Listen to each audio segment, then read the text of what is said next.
Yes, people, Albert JTV is back for weekly surgery, episode 13, people. It's been a while. But before we get into it, let's smash the intro.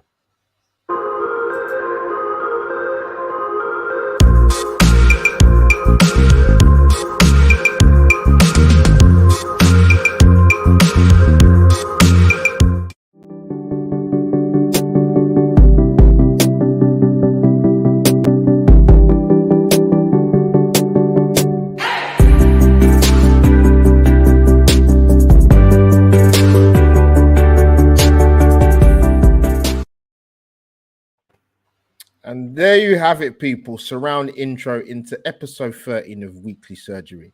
We are back, people. As I always say, boss up the like button, smash it, kick it, poke it, push it, whatever you want to do, man. Get them algorithms up, people.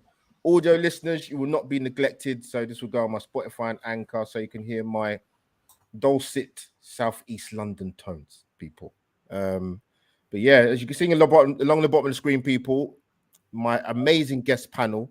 Go and follow their Twitter handles ASAP, and I'll give them an intro into their channels as well if you haven't subscribed already. If you haven't, then what are you doing, people? Go and do it now. So yes, people, man, weekly surgery. Not long now to the Premier League season starting. Transfer window is still ongoing. Let me introduce my amazing Arsenal family in the panel today. So starting with G Talks Arsenal, bruv. Welcome back. How you been? How you doing, bruv? You know what? I'm good, man. I'm good. Yeah, I can't lie. I took a little walk down to the beach this afternoon. Been a bit of a hectic couple of days at work. So yeah, took a little stroll. It was a nice day. Got a fresh trim. So, you know what I mean? Feeling good. Feeling positive. So yeah, no, feeling good, feeling positive about Arsenal. Obviously, the England women team being successful at the Euros, fantastic achievement, and I know we're going to get into that.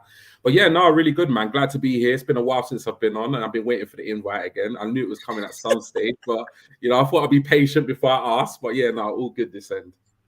No, bless. Thank you for coming on, man. People, as I said, G Talks, go and follow, and I'll go give the channel plugs during the course of the stream. And my brother from another mother, Mr. Arsenal Analyze. Man is moving on fire recently, man. Ben Jacobs is on the channel. Charles Watts is on the channel. I said to JC on the channel the other day, but listen, man, we'll get Allseen on there. We'll get Tom White from Sky Sports. We're going big boy. Welcome back, man. Mate, you're far too kind. So, mate, if I ever get Ornstein on the channel, mate, I promise you can come along and ask some questions with me. So, I appreciate the invite. Blow up, bro. I appreciate the invite, though, mate. It's been a while since we've sat down on your channel, and I'm looking forward to getting stuck into some of these questions this evening. Yeah, of course, man. No, much love to get you guys on, man. Like I said, Arsenal family, man. And not last but not least, co-founder of Weekly Surgery. I need to get that in because that's important, man. This man was from the originals. Mr. RJ Wills, man. Welcome back, bro. How you been, man? Oh, you're too kind. Co-founder. Now you built that house. I just helped you with the bricks, man. This is your foundation. But I appreciate it anyways, man. I appreciate you guys all. Hello, G. Hello, Jake. Hello, everybody. It's good to be back on the surgery. And I can't wait to get stuck in with all the topics we are talking about. Yeah, 100%, man. Yeah, it's good to get you guys on, man. It's like I said, it's been a while. And yes. So I guess the first thing we're going to talk about, people, as you know, Weekly Surgery is obviously we're all Arsenal fans here, but I do mix it up with the stuff we talk about on here. So it would be totally remiss of me not to mention the Lionesses. Euro 2022 champions. As you guys know, myself, I was covering a tournament, obviously with G Channel Canon Chatter. I knew for a while I was going to cover the Women's Euros anyway, because I followed England for quite a long time in terms of tournament football. This is going way back, man. Even some of the girls that probably played in the team during the tournament weren't even born. That's how long it goes back. That's a relationship, man. Trust me. So, yeah, massive achievement. Amazing tournament. Amazing standard of tournament, actually, in terms of not just the England games, but the tournament as a whole. Tried to watch as many games as I could. and went to one of the games, Spain versus Germany. Spain is a very, very gifted team, man. Jesus, ladies can play ball, man. But sort of coming to JC first, mate. What did you make of the tournament for what you saw of it? And sort of what impressed you about England throughout the tournament as well as just winning it? So I'm one of these fans, football fans, if I'm being honest. I'm a bit guilty of not following the women's football as much as I probably should have been over the last few years. And it really has come on leaps and bounds, not just in the UK, but worldwide. There's a huge appreciation for women's football. And I watched the final. That's probably the only game that I have watched. Best one, bro. Saved the best one to get involved. Yeah, I have seen some games in the past outside of the Euros. I've seen the Arsenal women play a few times, some of the previous international tournaments. But as far as the standard of football was in the final, I was really impressed. It was end-to-end stuff. And extra time, I wasn't expecting it. The subs that the manager made were fantastic. I can't remember too many names. I know Leah Williamson plays for Arsenal and Mead. But that's about it, if I'm being honest with you. But they seem to have made a good impression. And hopefully now, not only the England team, but this is a message that can be built upon in our country. No, well said. On comes G Talks. Just off the back of that, obviously, I saw the open letter from the Lionesses to the incoming Prime Minister after Boris Johnson, whether it be Rishi Sunak or Liz Truss. Very strong-worded open letter. I saw a few news reports, G, in terms of the participation, whether that be at secondary school, primary school, and also sort of in youth clubs. It's not great, man, in terms of allowing that access for the ladies to play football. So again, sort of touching on that towards the end, but what did you make of the tournament as a whole, and obviously England winning the whole thing? Yeah, so for me, it's like when it comes to women's football, it's very similar to Jake in that it's not something I've massively followed. So first of all, I want to say big up to yourself, because I think being a man in this industry, obviously, covering, men's football, whether it be Arsenal, whether it be England, I think the fact that you've supported and tracked the women's team for this length of time, I think is very commendable. So big up to you, Albert. A lot of us need to follow trend with that.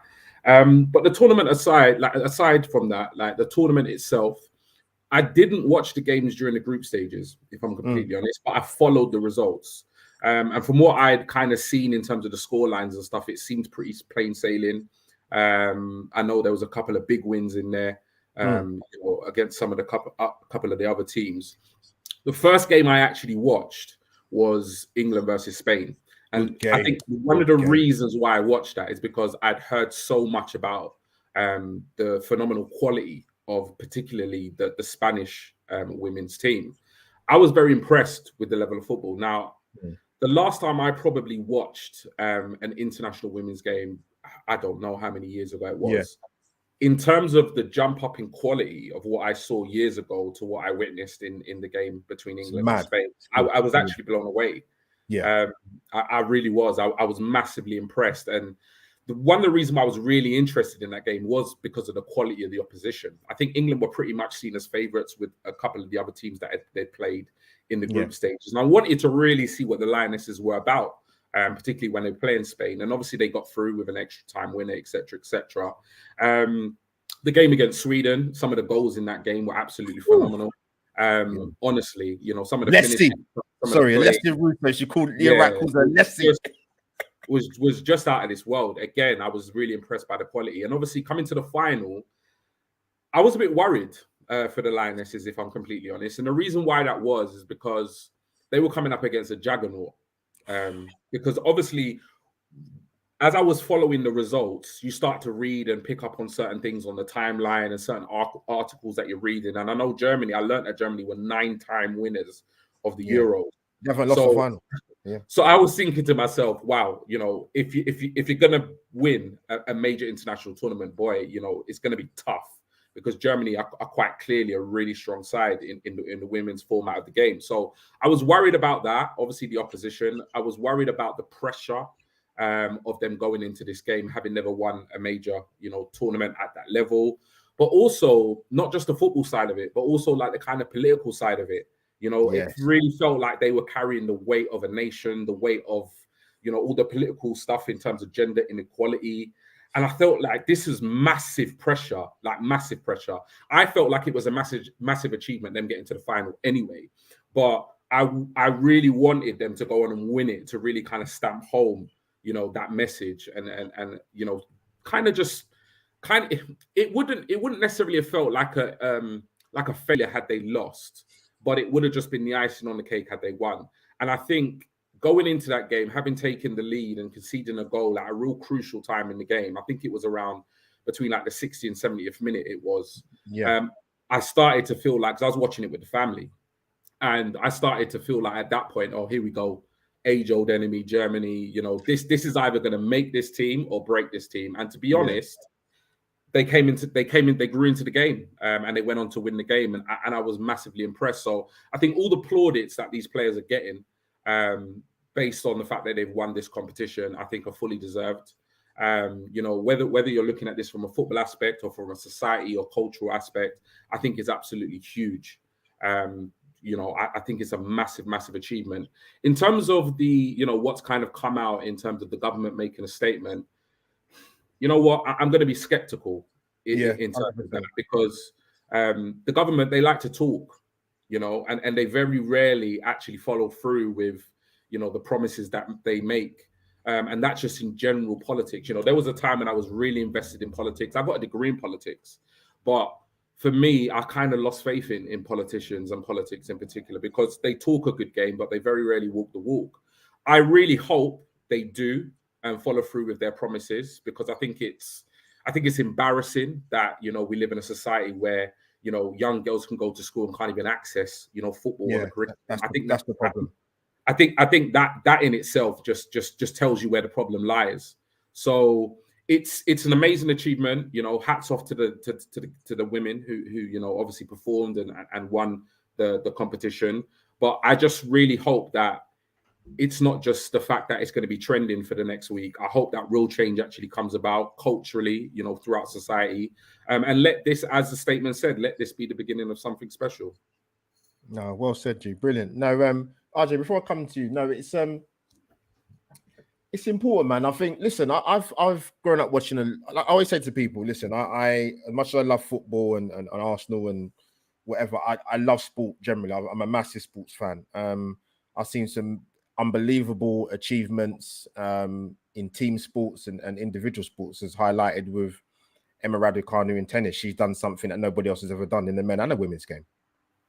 She won a Grand Slam without losing a set from qualifying in a probably fourth tournament only. I've been lucky enough to watch the England women's rugby team win a World Cup in recent years. The cricket team winning the 50 over World Cup. Listen, individual sports like athletics, Kelly Holmes, double gold in Athens. There's been, I could list so many. Do you make a good point? You don't want it to be just trending for a week or so. That's why for me it was so important. People asked me how England were doing the tournament, and listen, no one's got a divine right to win a global title or a major tournament, but when the opportunity is there to win one, not to get to semi-final and we give people a pat on the back and maybe next time, it was so important not only that they got to the final but that they won it. Because the kick-on effect should be massive. And we talk about legacy this, and we could talk all day about London 2012, and people argue about the legacy's been lost and we've not done enough. That's another argument for another day. But I think it was so key that they won this tournament. And to win it the way they won it. And let me not say too much. I'm going to bring in RJ. I know you obviously caught it from sort of the latter stage of the tournament, but what did you make of the Lionesses and the tournament and the quality of the standard? Yeah, like you said, I did catch it very, very late on from like the semi-finals, and I'm guilty of that. I do apologize for that. But for me, who's not really an avid watcher of women's football, I have to say I was very, very impressed. And like G said, when they got to the final, I was as nervous as I was for this final, as you remember, Albert, from the final. Of when the men's versus Italy. And I was sitting there thinking to myself, Germany. And we all know what Germany are like. They're very serious. And as the game was getting on, it just seemed cagey, it seemed tight. I'm just thinking, anyhow, this goes to penalties. I'm gonna shit it. I'll be on the stupid pitch. But when we finally got it open, I thought, yes, thank God. You know, just relax, calm. And I thought, okay, compose yourself. Then I started seeing mistakes a little bit. Then I started to get nervous again. And then eventually Germany scored because it just started to get nervy. And then for me, the way apologies if I got her name. We got the winner. Chloe I Kelly. thought initially we just that's it, Chloe Kelly. Apologies, because when they went for the corner, I said to myself, it'd be so typical if we just got the header in, you know. We always got it there, but Yeah, they didn't give up, and she just got in there and just tapped it in when the ball was loose, and then I just thought, that's it, we got it, you know. And I was so happy for them. Not only the fact that obviously England will bring it home, but I just felt like, can there be a little bit more respect now for what they've accomplished? Because, you know, even after they've won it, you know, I just saw a lot of jokes and memes going around. I just like, I'm not really feeling this, man. You need to just settle that. Be appreciative of what they've done, and they've brought massive home achievement. Massive. Exactly. And, you know, I hope this spurs on all the girls out there that are trying to get to their level one day. And, you know, it really inspires them, because if there's something I've been noticing the last few years is that women's football is getting bigger. And this, especially for this country as well, is something that can spur on and go forward. So for me, kudos to the women, man. I was very happy, and, you know, congratulations to them. No, big up to you guys. I mean, like I said, I've followed. There's a lot of pioneers that have gone way before. Listen, we're living in a time, a very, very long time ago, women weren't allowed to play football. It was banned. And you fast forward now to England winning a major tournament in their home nation. It's an incredible story. I think what impressed me about England, there's many things that impressed me about England during the tournament. They had a very, very talented squad. For me, it's the best England squad I've seen personally going into a major tournament, if I'm being honest. That's no disrespect to the ladies that played previously in other tournaments, but there was a good chance them winning the tournament. They've got a fantastic manager in Serena Wiegman. I mean, I love the woman to pieces. I mean, back-to-back Euros in home country, it's phenomenal. She hasn't lost a game. England were in positions in a tournament where they went ahead. They got pegged back, went ahead again, went a goal down, a completely obliterated teams in second half performances. Substitutions were fantastic. Ella Toon, fantastic midfield player, brilliant goal in the final. The way she took that, wow. Kira Walsh, who I love to pieces. What a player, midfield player. Did you see that pass for Ella Toon? That's incredible. Yeah. I call her the Pirlo of the women's game. She's amazing. I mean, I saw her 4 years ago when they played in the last World Cup in 2019, and I think she's about 19, 20 now. I think she's about 24, 25 now, but amazing. Leslie Russo, one definitely for the future. There's so much of a talent pool, but their game management especially was fantastic. When they played Spain in the quarterfinal, they got the goal. I thought they managed the game superbly. You get like you guys mentioned, they're playing Germany. Germany hadn't lost a final before. Mm-hmm.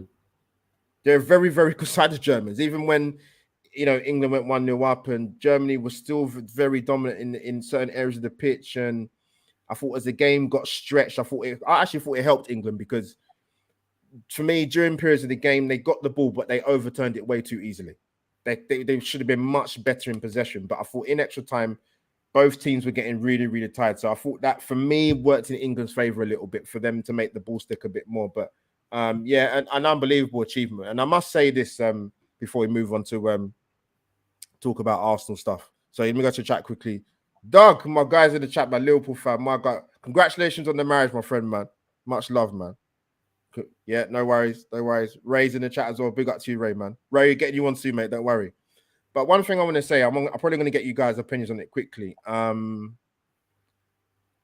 I'm not afraid to say this. I think what we need to do, and I will probably use racism as an example. I can sit around a table and talk to 10, 15 black guys talk about racism, but that's great. But we need our white counterparts on board, or people outside of the BAME community to combat this. So what I don't want to see in the women's game, which I've been seeing, RJ's touching it a little bit, is the sort of, it's not us against them. It's not, oh, the women won Euros, the men didn't. I've not got time for that. Because if you want people to get on board and fully support the women's game, stop that narrative, because you're not doing the women's game any service whatsoever. You're doing it a disservice. So be smart in the way you cover the content. Embrace the women's content. Promote the women's content. Big up the women's content. But don't turn this into us against them. I'm not about that personally. I'll ask the guys their opinions, but yeah, just be very careful how you're putting across what you say. This is not a contest for me. Appreciate, as I mentioned before, I loved it when Raducanu won the US Open. I wasn't thinking, oh my God, like Andy Murray didn't win Andy Murray's not won the US Open men's title. To have that type of narrative, there has to be something wrong with you. Like, stop that. You're doing it a disservice, people. Don't do that. So yeah, I just want to get your thoughts quickly. I'm gonna come to G first, mate. Yeah, I think with regards to that, I can see where it comes from. Yeah. And I think where it comes from is because, a lot of the time, people look at the kind of social media and they see a lot of evidence of like ignorance and people call like chauvinistic, male chauvinistic pigs in terms of the things they say. Because I saw what RJ's talking about. I saw a lot of memes and stuff that was, people would consider banter, but I just considered just completely disrespectful. Yeah. So I can see why there is a temptation when the women have come away and won the Euros. I can see why there's a temptation to go, yeah, look, we did it, the men couldn't do it. But like you said, that is the wrong route to go. Completely. It's the complete wrong angle to go from, because you can't achieve something in terms of like progressing the women's game and building the women's game up and getting that togetherness as a footballing community if you're going to encourage division. It's impossible. It's not going to work. Yeah. It just doesn't work. So I was, as RJ was saying, during that game, as I was as nervous watching the women in that Euros final as I was watching the men against Italy, and I was as happy watching them lift that trophy as I would have been had that been the male version of the England team. For me, I think for a lot of us, on this panel, and I think the vast majority, we don't see race, we don't see gender, we just see people. And it's very much, we're all very much aware that the women's game needs to grow. There needs to be investment. It needs to be pushed. At the same time, like I said, we need to do it from the right angle. And it did annoy me, because there were as much as there was a lot of disrespectful tweets with regards, obviously, the women winning it, people belittling them, taking the mickey, etc., etc. There were a lot of tweets as well, doing this whole tit for tat thing and kind of men against women and women against men. And I'm not really feeling that vibe at all, because I was very happy, that they brought this trophy home. And I must admit, the reaction in terms of the disrespectful tweets towards the women and disrespectful kind of reaction, that, as well as the stuff where it was kind of pitting the men against the women, it kind of took the gloss off for me. It's very similar to when the lads actually went to the final against Italy and they lost. Like, now I know, obviously, for me, they didn't win the trophy, they lost. But at the same time, yes, I was gutted, I was disappointed. But for me, it was a phenomenal tournament, and I think a lot of the players in that tournament did really well. And again, what took the gloss off for me was the racial connotations, that the fact that the three players missed the penalties, they were racially abused online. So it's a different scenario, because we've got the men's team who failed to win, but here we've got the women's team that won the Euros. But it's very similar in the way it made me feel after. Because after getting over the initial emotion of either sadness for the men and jubilation for the women, I could see the narratives, particularly on social media, and it just wasn't nice. It just wasn't nice. So yeah, I think the people out there that are rational people out there that have common sense, and I think people that really want the women's game to benefit, you know, and basically grow stronger from this absolutely phenomenal, you know, achievement. I think, you know, they are the ones pushing out the right narrative and pushing out the right, you know, kind of agenda and stuff. And I think the others just need to kind of take a look in the mirror and just see, you know, what is it you want to achieve? Yeah, Because 100%. if you fully understand what it is you want to achieve in terms of promoting and progressing women's football, then creating a division between men and women is not the way It's not forward. going to work. It's, well said. Well said. I'm going to get JC's thoughts quickly. Anything you want to say, JC?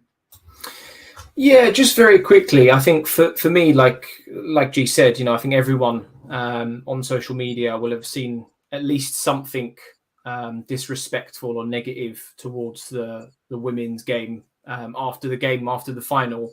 And to me, it's the same group of people, men or women, win or lose, racists, sexists, you name it. It's the same groups of people that always seem to target for one reason or another.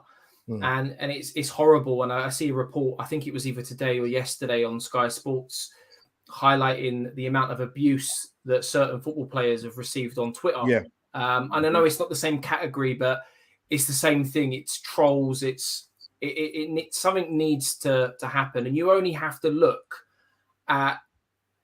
I have notifications on my Twitter, for example, for the Arsenal account, and you only have to look at the messages that Bukayo Saka and Aaron Ramsdale sent before the final, and you know they're fellow professionals supporting the women's game. You know, these guys are getting behind them. Why can't we as a football community? So it baffles me, and unfortunately, it hurts me to say it, but it will continue for many years to come until these social media platforms decide to do something about it. Then, unfortunately, it will continue to go on and on and on. But it's people like us who appreciate the game that have to keep fighting that good fight. No, well said. Big up, Jace. RJ, come in, bro. Quickly, you know, like you guys have covered it very well.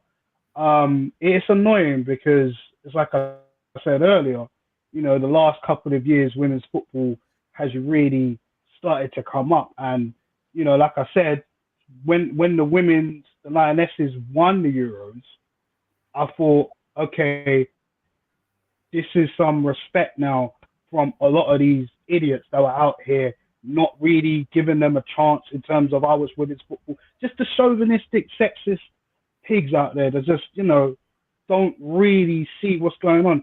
And another thing, just to quickly end this off, what makes me laugh the most is the fact that some of these fools that are out here saying all this, I guarantee you, their daughter's probably interested and probably want to kick ball and probably were inspired to do all this stuff. Yeah. So if that's the case, then what are you doing for your daughter if she wants to go and do something and achieve something as amazing as that? That's all I have to say on this. No, well said. Now, guys, you've covered that fantastic. I just wanted to say that I just thought, even before the Euros, you know, I think as content creators, particularly in the YouTube side of it, in terms of whether you're male or female covering the women's game, particularly females, just be a bit more. Listen, like, so you need us on board as well. We're here to help. We're here to help grow the game in terms of a YouTube content side of it and bringing awareness to it. That's why I said winning the Euros was massive. Being on primetime news at 10 or being on Good Morning Britain, I see so many interviews galore. That's what they need. They need to be visible. And I must say, I'm going to give a shout out to there's a lot of emotional people out on Sunday, man. I mean, I don't know how I done my quick match reaction in one take. It was hard.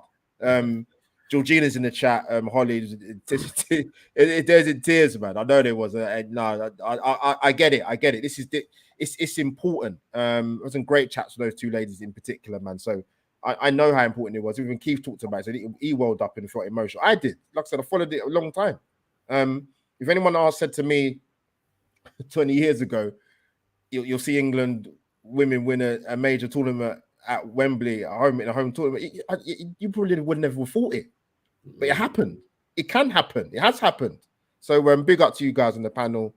Georgina, if you're in the chat, love you to bits, man. And Penzance Queen and Holly Agambar. I know you're Tottenham, still love you anyway. But No, guys, much love for that, man. I want to get that sort of first, sort of highlight that because it's important. I mean, of course, Beth Mead, our very own player of the tournament, top goal scorer of the tournament. And you know what thing with Beth Mead, before we quickly move on to back to Arsenal, is I always said with Beth Mead, it's not just the fact that she scores goals.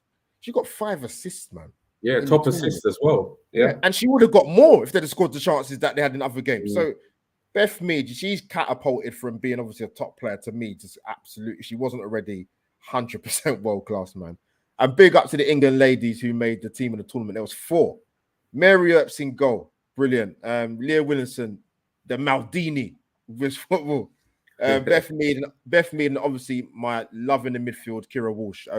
Massive. You know what? If I'd have gone to the parade on when was it, Monday, I would have gone. But I understand the quick turnaround, and it's, you know, they probably had it planned, and so it's fine. But yeah, massive achievement. But you know, as we said at the start, time will tell, and we'll see. I'm going to come back to JC. Let's bring it back to Arsenal, people. So, sort of taking it back towards the end of last season, the disappointment of missing out on top 4 Champions League football. What did you realistically expect Arsenal to do in this transfer window, whether that be the amount of players coming in or who you wanted to see come in? I think it was evident from the way we lost out on top 4 that squad depth was going to be a big thing for Arsenal. And whilst it's very easy to get carried away with a big marquee signing, which, you know, you see quite often in football nowadays, especially with the so-called top 6 or the big European giants. But yeah, it was very evident that Arsenal needed strength in depth. You know, as the season went on, you know, Tavares didn't work out. There was not the right depth at right back, not the right depth in midfield, and also out wide as well. So it seems as though Arteta and Edu so far have addressed most of that. Don't get me wrong; it would be nice if Arsenal made, you know, a marquee signing, you know, that £80 million plus. It doesn't necessarily mean you're going to achieve top 4 next season. It doesn't mean you're going to achieve your goals, and that can come at a later date. Those final pieces of the puzzle, a little bit like Liverpool did a few years ago when they added your Van Dijks and your Allisons after that core spine JC, of the team was built. Just to come in quickly, I'm gonna ask you something as well. I think with Arsenal fans, sections, by the way, let me use that keyword, before people start losing their minds. I think they're too obsessed with, as you mentioned, the whole marquee signing thing. And I'm going to give you an example of what I mean, because I see with certain, you know, Arsenal YouTube channels, they're so insistent. They drive on me the marquee signing. A lot of them have changed their tune now. Oh, you know what? Maybe we need to kind of go for a low. I'm thinking, but a lot of Arsenal fans have been saying that for years. But because of the snobbery, you don't want certain players at the club. So come in, bruv, swear. But you know what? You make a good point, right? Because Arsenal, it's evident that Arsenal need another midfield player, left 8, you know, for example, to upgrade on Xhaka. Right? If Arsenal went out and spent 80 to 100 million pounds on a central midfield player, didn't address left back, didn't address right wing, for example, and then come, I don't know, March in this season, and all of a sudden we've got an injury crisis, these are the same fans who'll be like, oh, why didn't we sign a left back? There you go. Yep. So it blows my mind. And the fans can clearly see that after signing 5 or 6 players in the previous summer window and how well they've done, they're still questioning things. And Edu, as a lot of people have seen, have come out recently and done an interview on transparency about how the club's run is so refreshing. So for me personally, I'm happy to trust them for now. And there's still a little bit of time in the window to go, so we'll have to wait and see. But I'm happy with it so far. Okay, big up to you, man. We might get some marks out of 10 for the window so far, man. But I'll think. I'll give you time to think about it. RJ, coming to you. Kind of touching on what I kind of said and what JC kind of said. Really, we've had many discussions about Arsenal, from the hierarchy to the recruitment to the obsession with the sentiment side of it as a fan sometimes with the players. I want to ask you, when we was linked with Jesus, now we obviously know now that link goes back quite a long way, to be honest with you. We know that now. We know that definitely now. What was your thoughts and what did you think of sort of how can I put it? The unexcitement of some of the Arsenal fans in regards to this link with Jesus coming to Arsenal? My personal opinion about Jesus, I wasn't. Do you know what? I'll be very honest. I wasn't unhappy with it, but I wasn't excited. If that makes sense, because you know, I mean, you've had private conversations about the strike force, and I've always said I felt like we need two different type of options, and you know me, I like my target man, but I've always kind of felt like, okay, if we're getting Jesus in, then what about Nketiah? Because I kind of saw them as kind of getting from behind type of players, you know. So I kind of thought, all right, we must be trying to do something different, or maybe Nketiah's going, but that wasn't the case. So I was kind of like, you know what? I'll give it a go. I like Jesus, but I never really thought about him in an Arsenal shirt. And pre-season is just, I know it's pre-season, and I'm not going to get carried away, but I like a lot of what I saw. So, hey, I'm happy with that. In terms of the fan base, again, it kind of goes back to what you guys were saying about the marquee signings. I just kind of feel like you guys just give it a rest. Like, I just, personally, when you look at the strikers market, like, exactly, who do you want us to go and get? Yeah, realistically, this is where I'm confused. Yeah. Like, what, did you think you can battle Man City with Haaland? That was always happening. We all knew that was going to happen. Who else? I need names. That's the thing. You know, you've hit the nugget on the head. Come in. Sorry. No, it's fine. I just don't understand it. I mean, you know, like Jake said, if you look at the last transfer window and we signed so many players, it was kind of like, okay, because at that point I was kind of like, okay, we kind of covered the bases here, and you know, also to Jake's point, if we spent a large amount of money in one area, and then, you know, by the time January, like last season, and all our players are getting injured, then what? It's just going to be huffing and puffing. It's like, do you see what we're trying to do here? We're actually trying to get rid of a lot of the crap. And let's be honest, there are a lot of players out here that are crap. All right. And the sentiment, we need to cut it off, because that's holding us back just as much as the dead massively. I'm big on that. Massively. So, like, exactly. And to be honest with you, it's not right. So everybody needs to take a chill pill. Let's clear out what we need to clear out and see who else they're going to bring in. For me, I'll just say this straight. Me personally, I want 3 more players in if we can do it. 2 will be fine. I have no issue with that. But just chill out, you know? And that's just my personal opinion on it. You know what? If we've got 3 in, but I'd like to see who comes in. But G, before I come to you, I'm sort of moving on from, obviously I've asked Ryan about Jesus. Obviously Tielemans is still, that's been quite ongoing. I mean, from my point of view, I look at it and think to myself, I don't know what JC and RJ think as well. If Arsenal really wanted him, not saying they would definitely get him, if they really, really wanted him, I just find it a little bit odd that a player within the last year of his contract, I don't think he's going to sign the contract at Leicester unless something majorly happens between discussions between him and Leicester or Brendan Rodgers. But do you see that deal happening? And also, what does make me, again, come back to what I said about the fans. I always say this to RJ, I say, you can't have it both ways. Like, for example, we bought Ben White.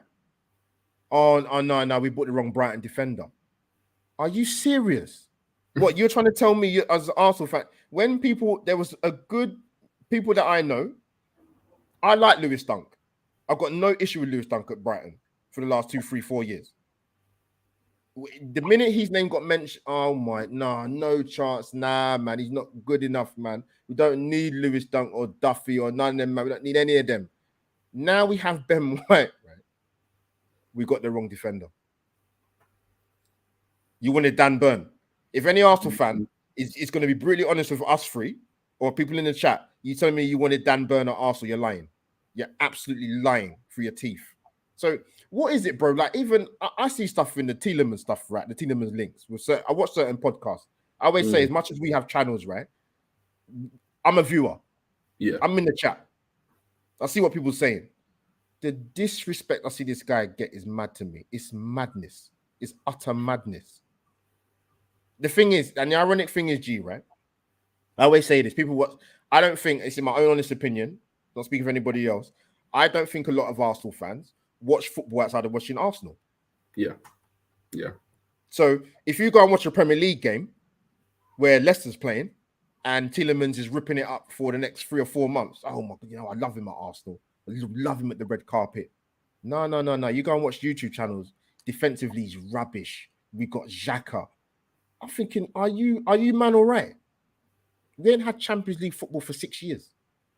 We're being linked with players that would improve our team squad tenfold. And you're complaining. Bruv, make it make sense to me. G, talk to me, G. Yeah, it's a weird one, man. And it's always important to kind of say, that keyword sections, because it's like, you look at this Arsenal squad, and I've kind of got to the point now where it's just like, for me, it's just cutthroat. It's just ruthless. You know what I mean? It's like, I put up I've got this tweet running now at the moment where every time we get rid of a player, I put up a kind of confirmation of the ones that I want to go out. Yeah. And it's crazy because it's like, I get responses like, no, Nelson needs to stay. He needs to have a chance. And oh my Pepe God. deserves another season. And I'm like, for what? Like, for what's he staying here for? Do you know what I mean? It's like, I don't understand it. It's like you get the same fans that want us to be in the Champions League. They want us to be, challenging for a title.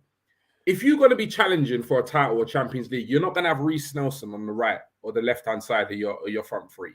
It's just not going to happen. No. Do you know what I mean? And it's like, it's annoying. It's got to the point where I kind of just ignore it. That's more or less what I do. So in terms of like the Tielemans deal, I really don't know what's going on. It's mad. I can only go by what is being reported. And what's being reported, that personal terms have already agreed.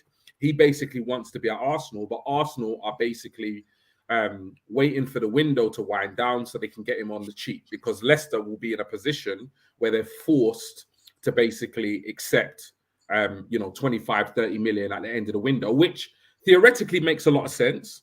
At the same time, when you've got a league campaign that's about to kick off, you'd want your best team together as quickly as possible.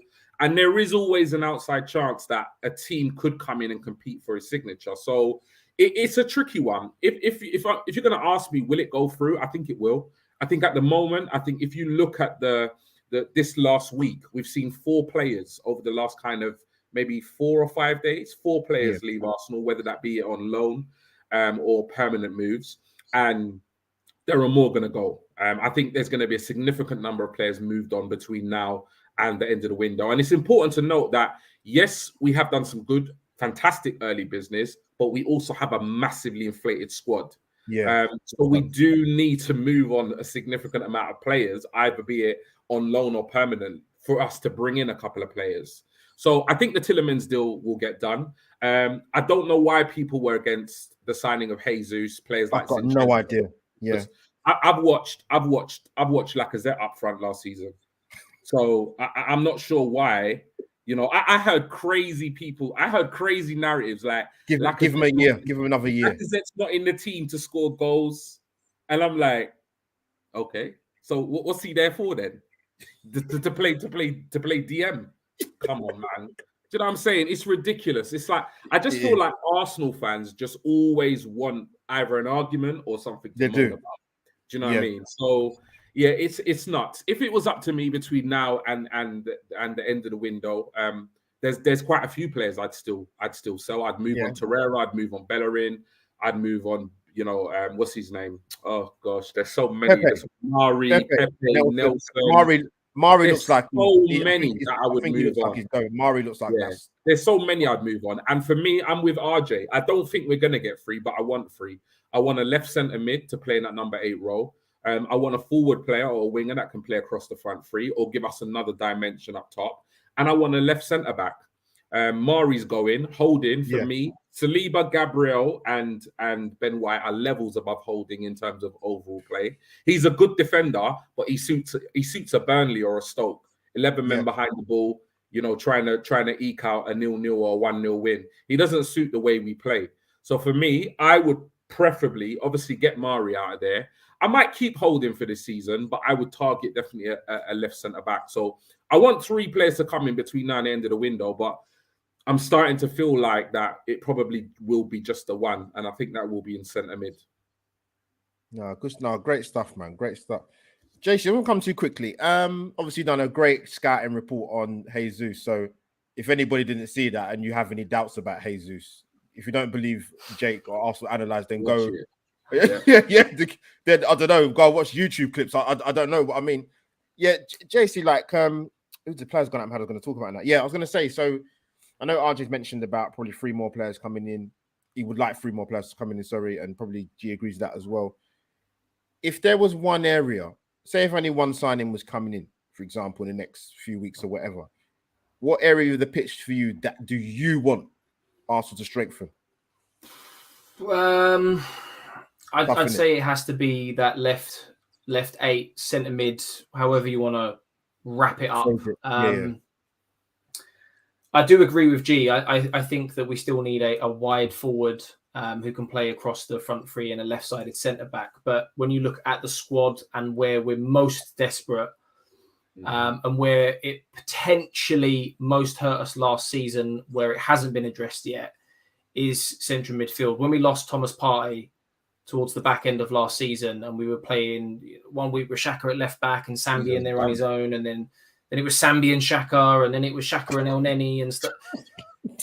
It was madness, like absolutely madness, right? And whether or not it's, you know, a Tielemans coming in to compete with Xhaka or play alongside him or to replace him, whatever it may be, we need that squad depth, not only because we're now involved in an extra competition next season. Yeah, that's Partey's the thing. injury record. Yeah, 100%. You know, everyone's getting excited about Partey and he's been great in pre-season and blah, blah, blah, blah, blah. He hasn't been fit for a whole season yet since signing for Arsenal. And there's no guarantees that it's going to happen this coming season. And if he does get injured again, we've got to look at where that rotation comes from. So it's massively, massively important that we get a left-sided midfield player in. And I've got a small inkling that I don't actually know if we've bid yet for Tielemans, because I referenced it earlier on. I don't think we have. I don't know if you guys watched the Edu interview, but he said that there was this one occasion where he went to Dortmund, and since he said that, everyone's speculating who this player is. But the point is apparently all the player kept going on about was money, and he walked away from it because he only wants players that want to play for Arsenal.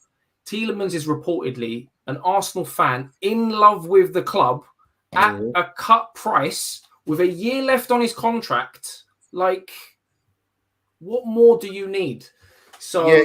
JC, you're spot on, mate. This is the thing. We often hear so much, you know, we get blown out of the water by the likes of Liverpool City and, you know, other. You have a player that is available in the last year of his contract. He's not going to bankroll us. No brainer. He's at the right age. He would improve us. I don't get the cons. I just, this is what I say about some of the Arsenal fans. Like, why would you disrespect Tielemans, sorry, but you're happy to keep on Nenny? It makes no sense to me. It makes no sense to me. You see, at the end of last season, I was done. Like, honestly, and I'm still very much like that. The thing with me is, once the club makes a decision on a player, I will just shut my mouth and back the player. But I wanted Eddie gone. I wanted El Neni gone. I wanted Cedric gone. I wanted all these players gone. But at the end of the day, if the club's made a decision to give Eddie a new contract, I'm not going to still bang on about get rid of Eddie, because it doesn't matter. It doesn't make sense. I might as well get behind the kid, because at the end of the day, I'm going to watch him for the whole season. And if I don't, come to terms with him being in an Arsenal shirt, I'm just going to send myself mad.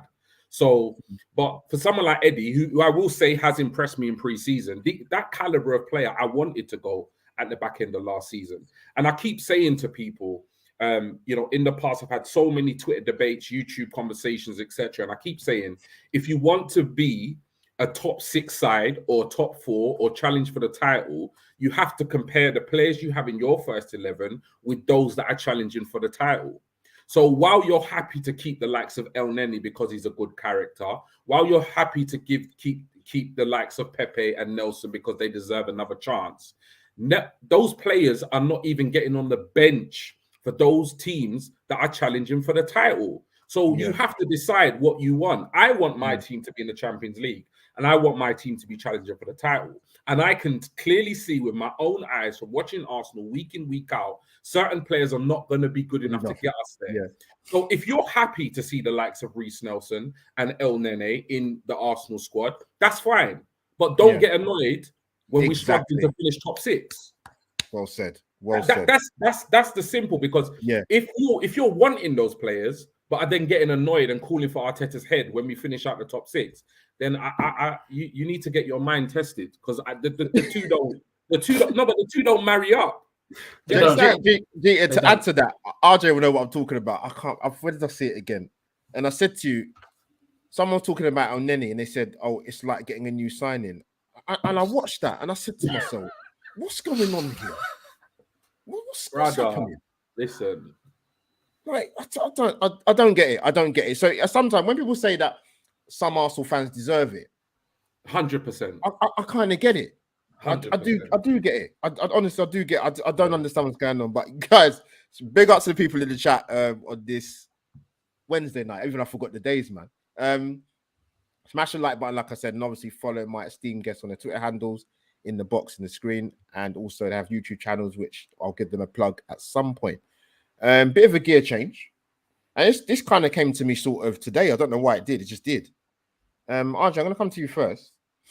Amazon documentary. So I'll give you my quick thoughts.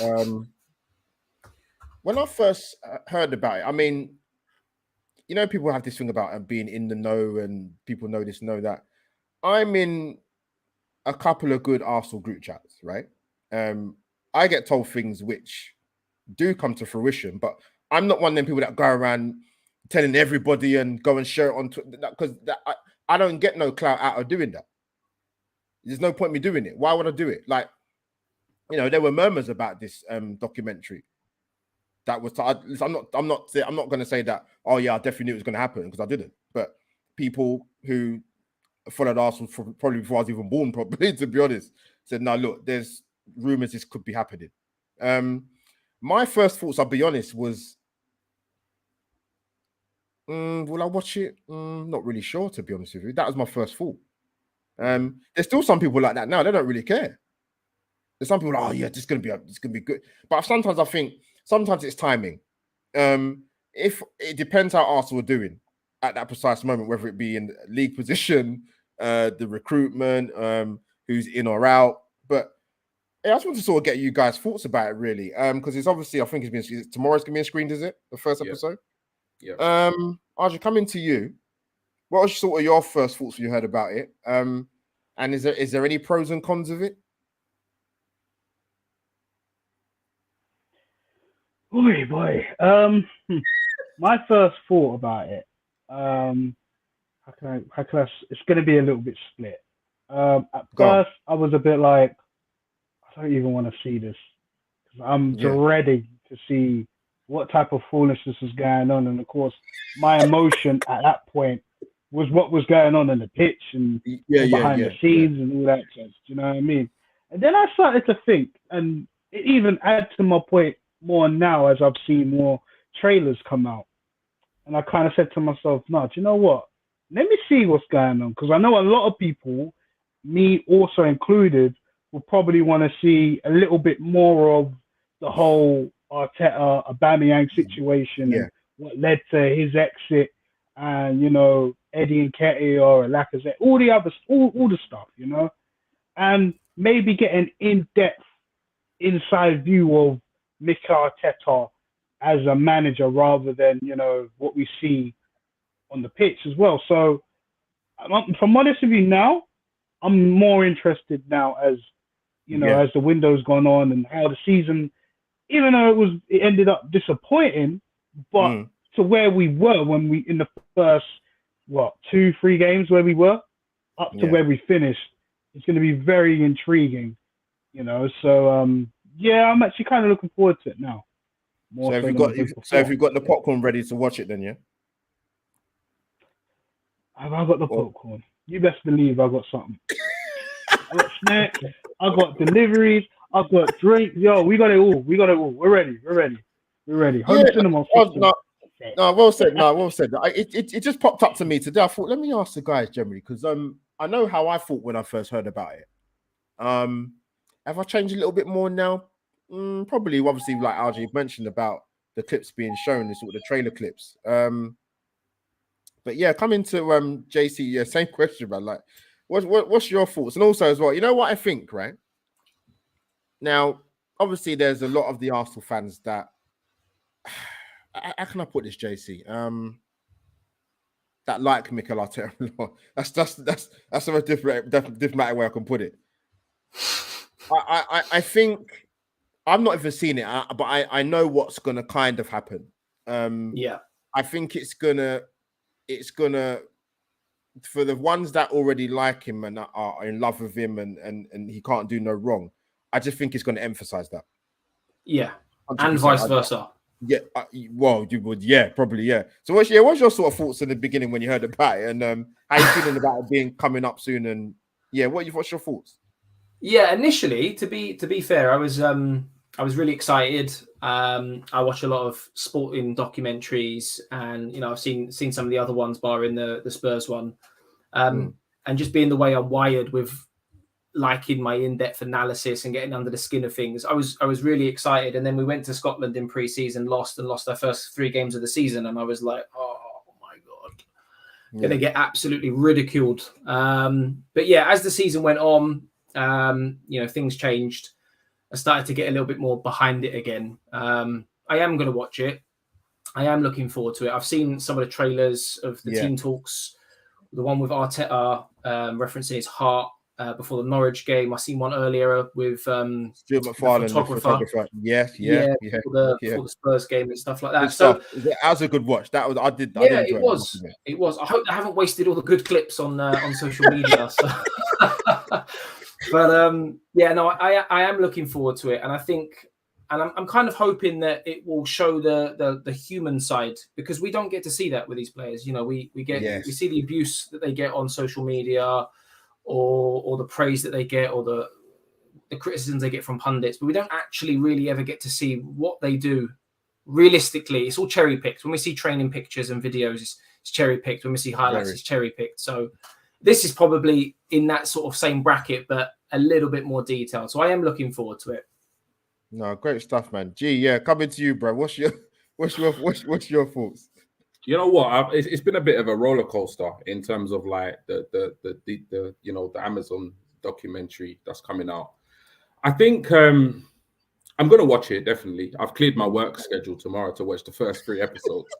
I'm just like, as soon as it comes out, I know it's coming out tonight at midnight, but I'm not staying out for it. Tomorrow, I'm going to just binge watch the first 3 episodes, and then I think the following 3 are next Thursday. But I'm a bit, I was having this conversation in one of the Twitter group chats today. I'm a bit skeptical. I'm a bit 50-50 about it. I feel personally it came at the wrong time in terms of Arteta's project. I think it would have been a lot better, maybe, if this Amazon Prime documentary was happening now, or maybe a season or 2 down the line in terms of his project at Arsenal. Just because I think at the stage of it being, filmed, there was just such a mess going on. However, that might be, the content that, as RJ and JC has said, it will be very interesting to see how, certain situations were resolved, particularly with the whole Aubameyang captaincy and stuff like that. I think some of the clips I've seen, like you've mentioned already, I think have been absolutely fantastic. And it has made me kind of become a bit more interested, because at one point I just kind of said point blank, I'm not going to watch it.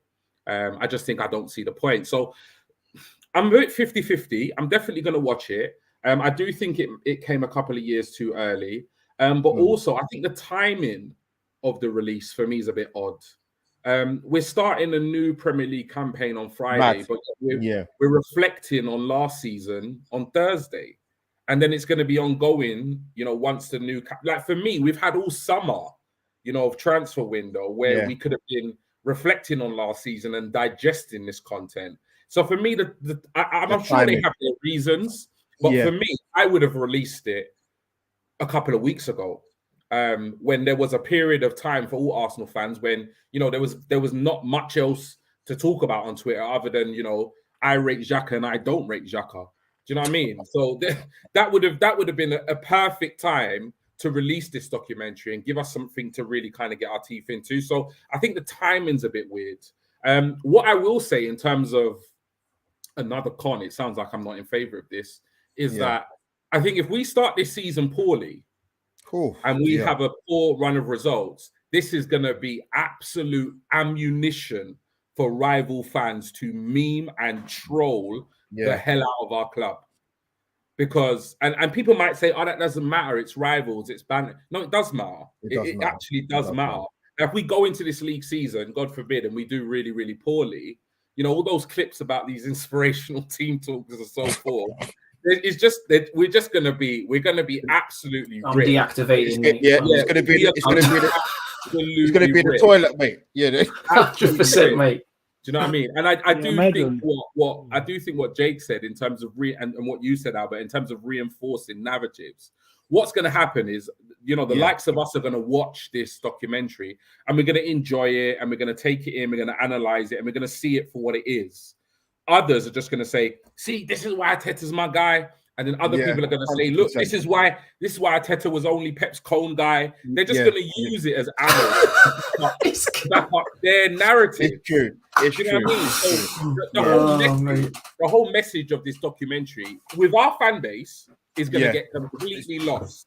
It's going to get completely lost. There is a minority of us that will watch it, enjoy it, and take from it whatever we need to take from it. But the vast majority of the Arsenal fan base, particularly online, the whole message will be completely lost. Because 100%. as the gentleman, I've forgotten his name, Black Panther, the guy who narrates the show, as he said, most Arsenal fans are absolute. He said in his interview, I won't say it on the stream, but of course, it's I'm not sure. I'm not sure if I'm completely honest. If I'm completely honest, I would have preferred if they didn't do it. That's just me. I kind of feel like certain things. I kind of feel like not everything has to become a reality TV show or has to be told. I kind of think, what I'm quite content not knowing what goes on in the dressing room. I'm quite content as an Arsenal fan. I want to see results. I want to see passion on the pitch. I want to see ambition on and off the pitch. And I'm quite happy to not delve into the club to the extent of this documentary. So we'll see. Who knows? I might love it. But I'm skeptical, if I'm honest. No, big up to you guys. Like I said, literally that kind of question came to me just today. I thought, you know what? Let me ask the guys, see what they thought. If it's any different from what I was thinking when it first got announced. And obviously, it's coming up very, very soon. Much love to you guys. People on Facebook Live, smash a like if you're watching it on there, and obviously on YouTube as well. And we're going to wrap up the show literally in 2 seconds. But I want to get you guys score predictions for Palace on Friday, starting with JC. So funnily enough, I did a match preview on my channel earlier on, so I can't deviate from that now. So.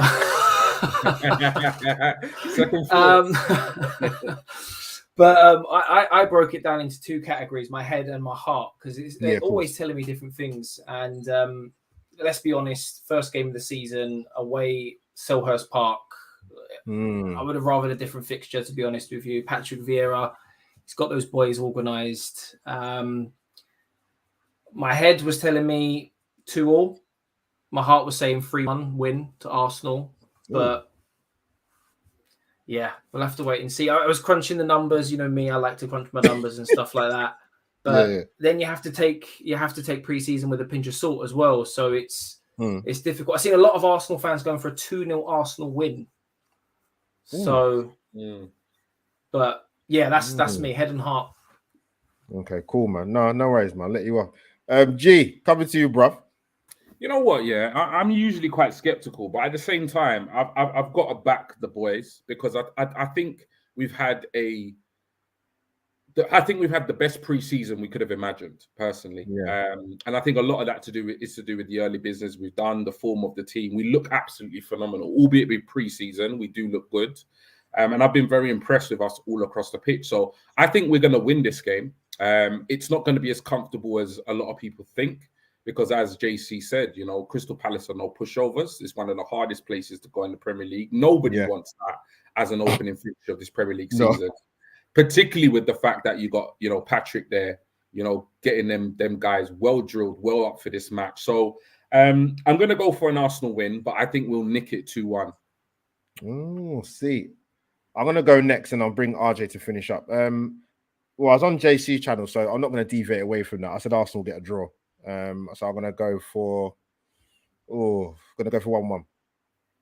RJ, to finish up Weekly Surgery, episode 13, season 2, by the way, people. go on, bro.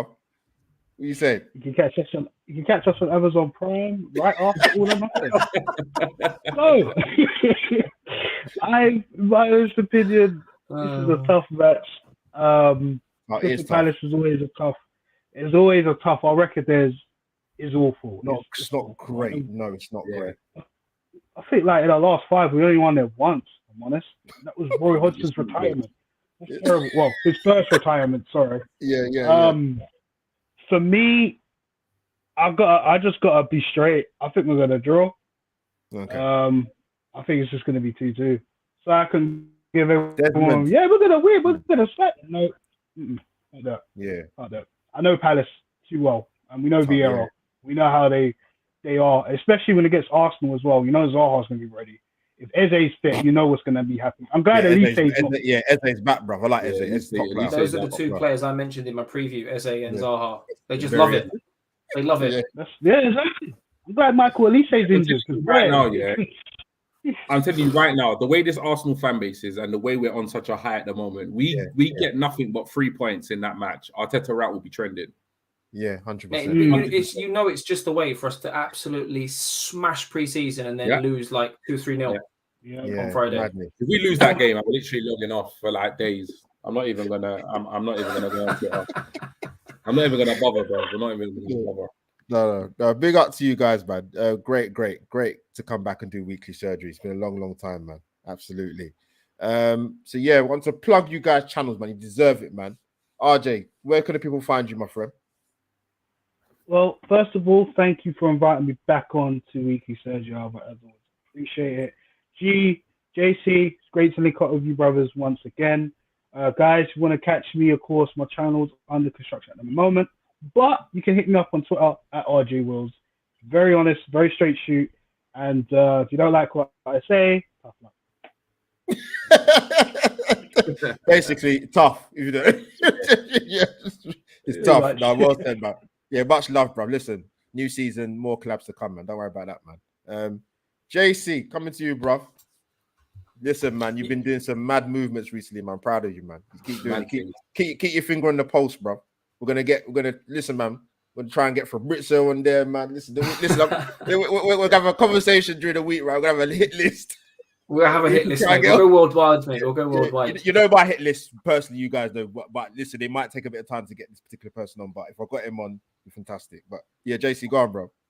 No, well, look, listen, like RJ said, like really appreciate the invite. I think it's my second appearance Weekly Surgery on Weekly Surgery. So I look forward to making my hat trick sometime in the future. Of course, but if anyone is interested, it's literally at Arsenal Analyzed or Arsenal Analyzed on YouTube. And as it says in the title, anything to do with analysis and Arsenal, it's pretty self-explanatory. Come follow me, come find me. Thank you very much, Albert. No worries, man. People, you hear that? Audio listeners, you know what to do, man. YouTube, Facebook, you know what to do. G, to close the show, bro. Tell the people where they can find you, man. Yeah, man. No, big up Albert, man. You know what I mean? It's obviously we talk daily, man. Do you know what I mean? It is what it is. But yeah, no, it's always a pleasure coming on your show. I always feel privileged to be invited. So thank you for that. Obviously, wicked. Being on here with RJ and Jake that I speak to on a regular basis as well. So no, I really enjoyed the show. But yeah, if you want to follow me on Twitter and Instagram and that, it's basically at G Talks Arsenal. Really, really easy because I'm G and I talk Arsenal. But obviously, the channel at Cannon Chatter TV. We've got a show in about 15 minutes time where we're basically going to be doing something very similar, talking transfers, preview to the season and looking ahead to Palace. So if you haven't got anything to do this evening, then please do stay on YouTube for Cannon Chatter TV at 9:30 p.m. We'll kick off. But yeah, that's that. Yeah, I'm all good. Thank you for having me on the show. No, much love for you guys, man. Like I said, the Arsenal brothers, man. Listen, it's weekly surgery. I don't bring anybody on here, you know. Trust me, man. Surgery is important on this channel, man.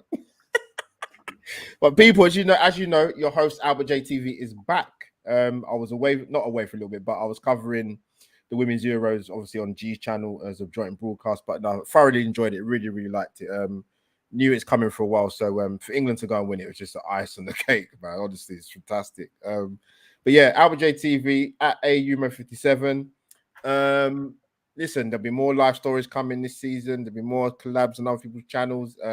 Keep striving, and thank you once again for many people that got me to the 1K and above. So it's much appreciated, man. We got there in the end, man. So much love. And people in the chat, I'm sending you virtual hugs now, man. Thank you, man. But yeah, that is Weekly Surgery. Over and out for what's that? Episode 13. So people, obliterate the like button, and I'll see you soon.